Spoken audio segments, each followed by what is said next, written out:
Richard Gage is an architect from the San Francisco Bay Area with more than 30 years of experience. He's a member of the American Institute of Architects. He's also the founder and former CEO of the group Architects and Engineers for 9/11 Truth. He was well qualified to start such a group as Richard's professional experience included substantial work, fireproofed steel frame buildings, exactly like the ones destroyed on 9/11.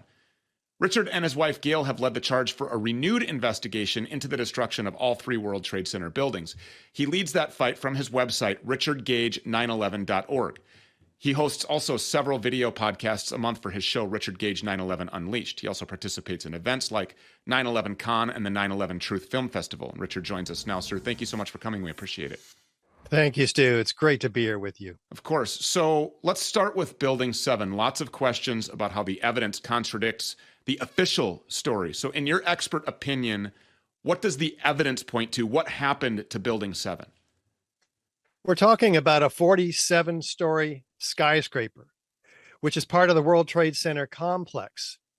This building, in the afternoon of 9/11, 7 hours after the towers went down, after witnesses hear yet more explosions, this building drops like a rock straight down, uniformly, symmetrically into its own footprint in under 7 seconds. Now, this is at free fall acceleration, as fast as a bowling ball falling out of the sky. It's absolutely incredible. Any of us would recognize it immediately, just like the old hotels in Las Vegas when they bring them down with controlled demolition. So just that alone, and I hope you have the opportunity to share with the audience the collapse of this tower, because it's incredible. So what do we find in the evidence? Well, first of all, what does the official story tell us about why this building collapsed 7 years after 9/11, when anybody who ever knew about this building's collapse, which is not very many people, they probably forgot about it. I'm one of 90,000 architects and engineers in the American Institute of Architects, and not one of us got one bulletin from the AIA about the third worst structural failure in modern history after the Twin Towers. This is incredible. It's not been played, the collapse of this building, even though there's 11 videos of it, on mainstream media whatsoever. The official the official narrative, if you will, from NIST, the National Institute of Standards and Technology, who was tasked by Congress to explain these collapses to the American people, said this building came down by normal office fires. Well, Stu, we've never lost a steel frame fire protected building ever in history due to office fires. And there's been dozens and dozens of much hotter, larger, and longer lasting fires in these buildings. So what happened to it really? Well, what we find in the evidence is extremely hot temperatures exceeding 2,800 degrees Fahrenheit, about the melting point of steel. In fact, molten steel is found by the first responders flowing like lava from a volcano. They're just freaked out about this. OSHA and Bechtel and others document 2,800 degrees and more temperatures. In fact, FEMA, who did the first report in 2002, documented in their Appendix C a metallurgical examination with hot sulfur corrosion attack on the steel, liquid molten iron invading the grain boundaries of the steel. This is incredible. Silver dollar size holes, evaporation of the ends of the beams. This is very well documented. And yet NIST, when they took over the investigation, they threw this out.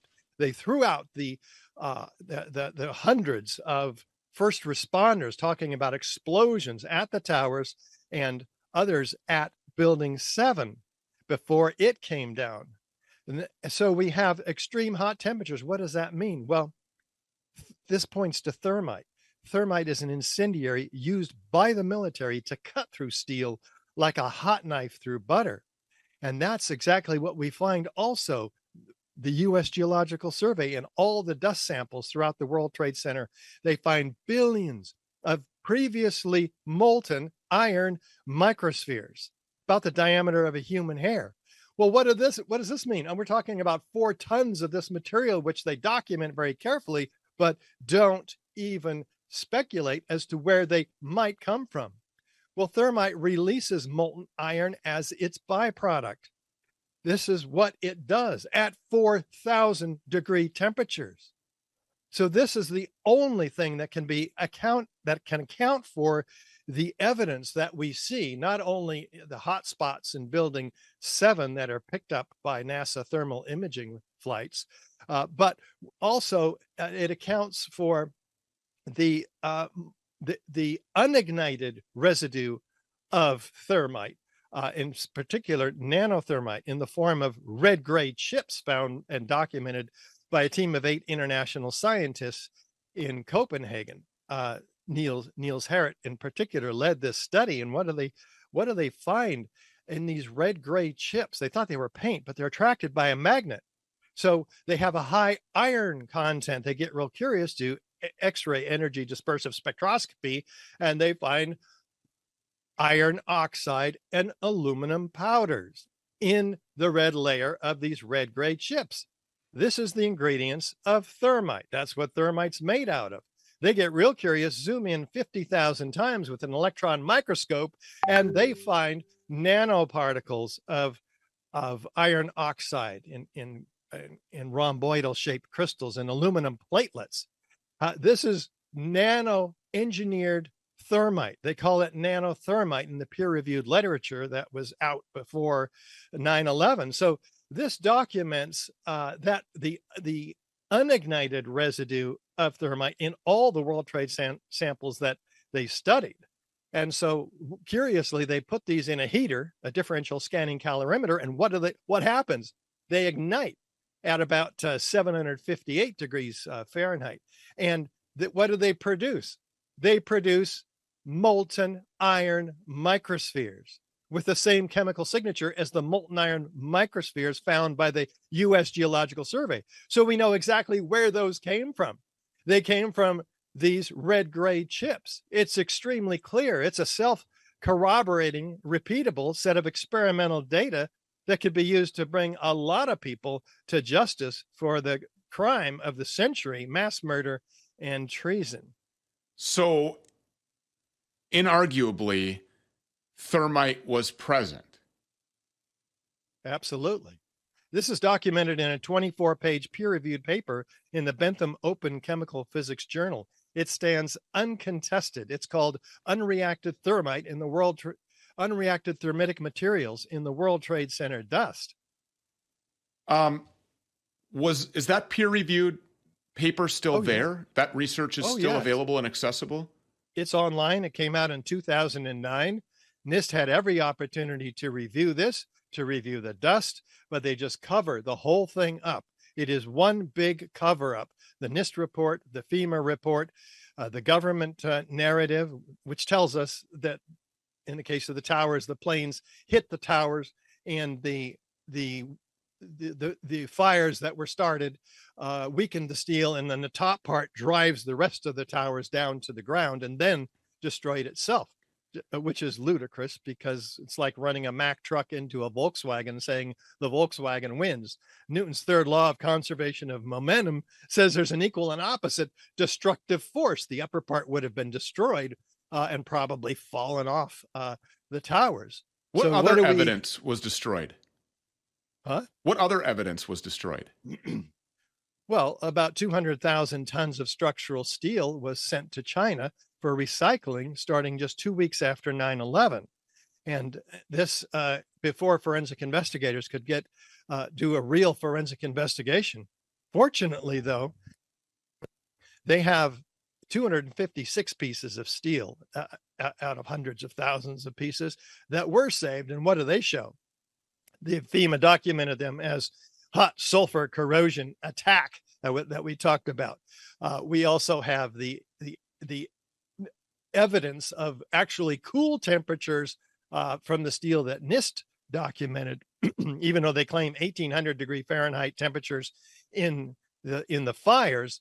The actual steel that the first responders and many, many others, including the World Trade Center structural engineer himself, Leslie Robertson, says a river of steel flowing. So there's this huge contradiction between the fire temperatures, which were actually quite cool, and the incredible quantities of molten iron. But what the first responders are documenting, and I'm talking 156 of them orally recorded through the work of Professor Graham McQueen, we now have an idea of what they were saying because he actually read these reports, which were hidden until 2005 when they came out. And what are they saying? Like a bomb, like all the way around the building, all these explosions. Some of them say like a train running under my feet. And they're talking about explosions before the tower collapses. I mean, the order of events is very specific. So we've got hundreds altogether of witnesses of explosions, including the day of 9/11, the reporters who are on the ground that morning, that day, local reporters, most of them, 36 out of 40, are talking about sounds of explosions, some of them experiencing explosions again before the towers collapse. And then this story is hijacked by the mainstream media, who came in and took over the story and declared it was a gravitational collapse or progressive collapse due to structural weakening due to the fires. So we now know, due to the great work of Graham McQueen and Ted Walter, which just came out yesterday, the incredible report, how the story got hijacked. It's really quite incredible. But we also have, at the beginning of this collapse, the liquefaction, if you will, of the structure of the Twin Towers above the point of jet plane impacts, because we can see dozens of explosions, particularly in the South Tower, while this part is telescoping in on itself. It's not driving the rest of the towers down to the ground whatsoever. We see hundreds of, dozens of explosions out of the side of the towers that we showed in our documentary 9/11 Explosive Evidence, Experts Speak Out.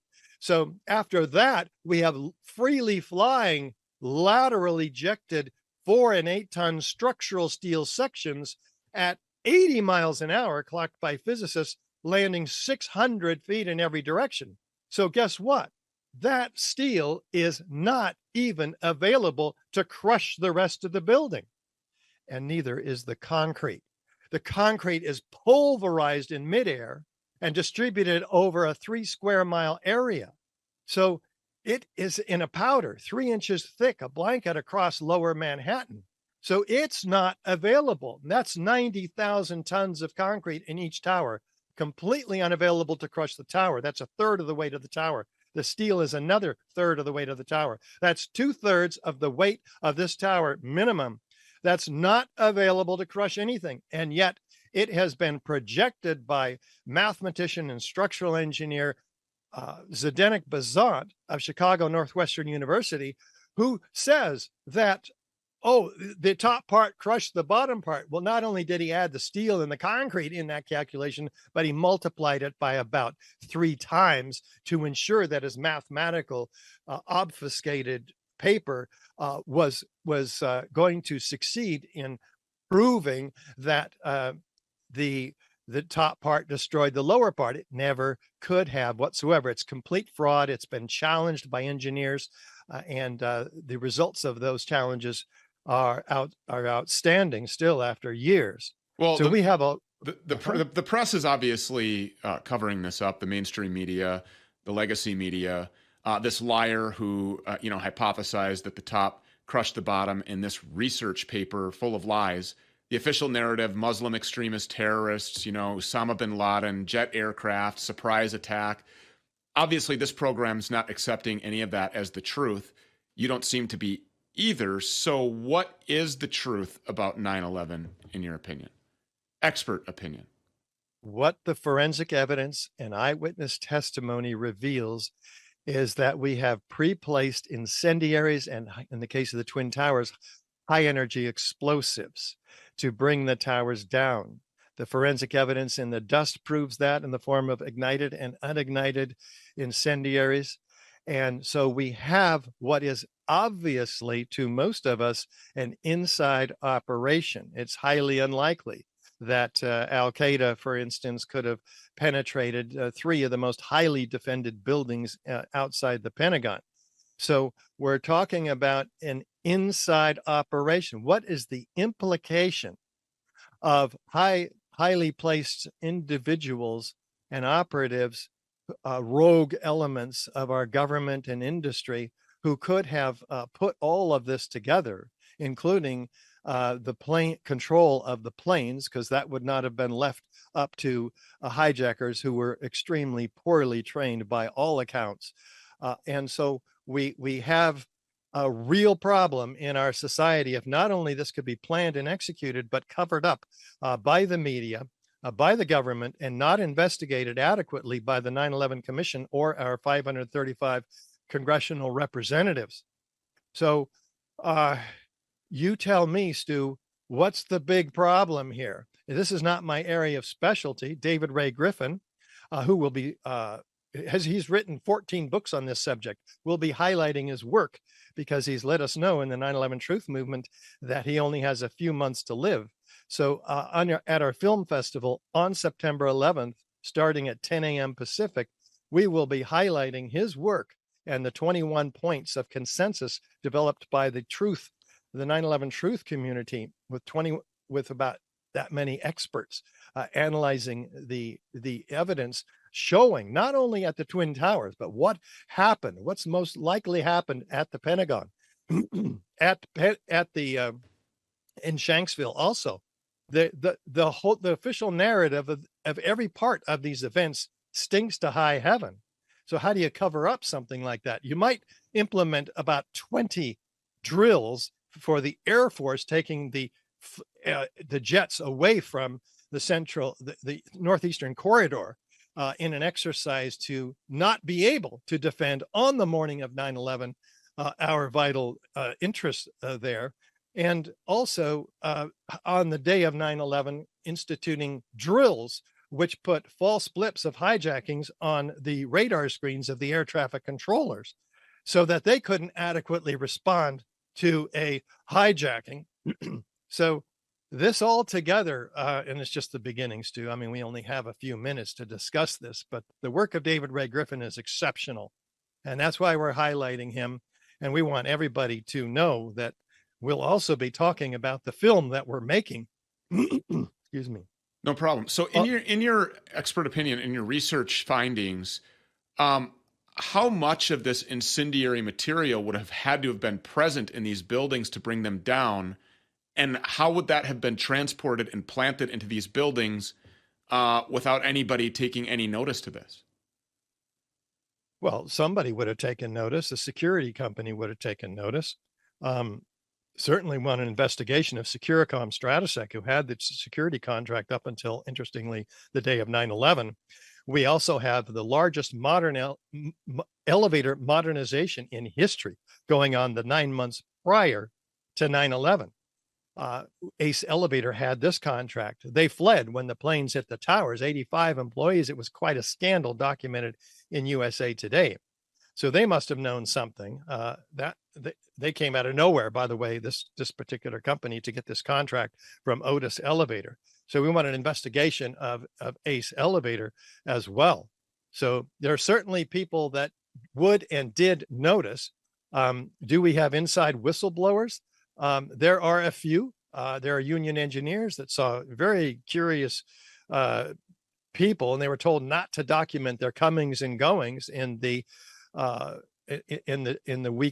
weeks prior to 9/11. We have examples of that. We have firefighters who are coming out demanding a new investigation. The Firefighters for 9/11 Truth organization. We have pilots for 9/11 Truth, which we call 9/11 Pilot Whistleblowers. The organization that talks about the flights. There are lawyers committee for 9/11 Inquiry, with whom I'm partnered to create a film documenting the